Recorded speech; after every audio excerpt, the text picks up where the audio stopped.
Next question की तरफ चलते हैं। नेक्स्ट क्वेश्चन देखो, ये भी आसान सवाल है।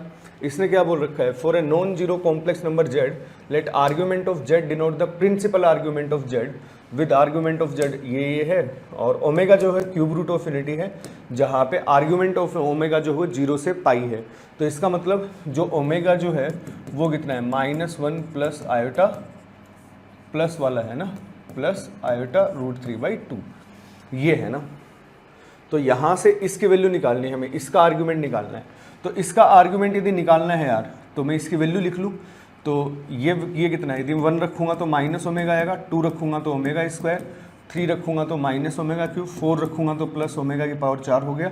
ऐसे चलता जाएगा, माइनस माइनस माइनस, फिर लास्ट में वैल्यू रखूँगा तो ओमेगा की पावर 2025 आ जाएगा। सही है।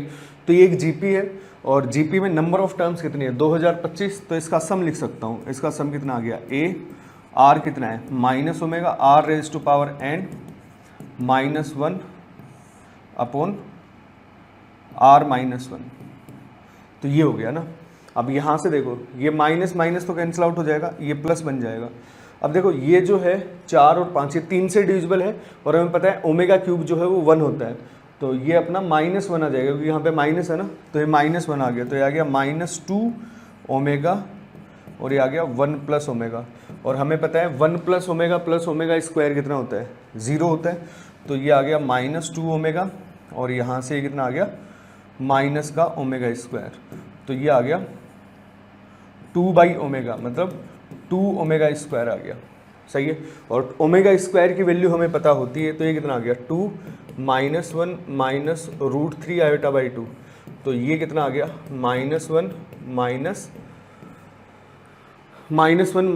√3 आयोटा। तो इसका आर्ग्यूमेंट हमें पता होता ही है यार। इसका जो आर्ग्यूमेंट है, तो ये अल्फ़ा आ गया अपने पास, है ना, ये अल्फ़ा है। सही है। मतलब ये वैल्यू जो है अंदर वाली थी, तो अल्फ़ा जो है वो क्या है, आर्ग्यूमेंट ऑफ -1 माइनस दिस।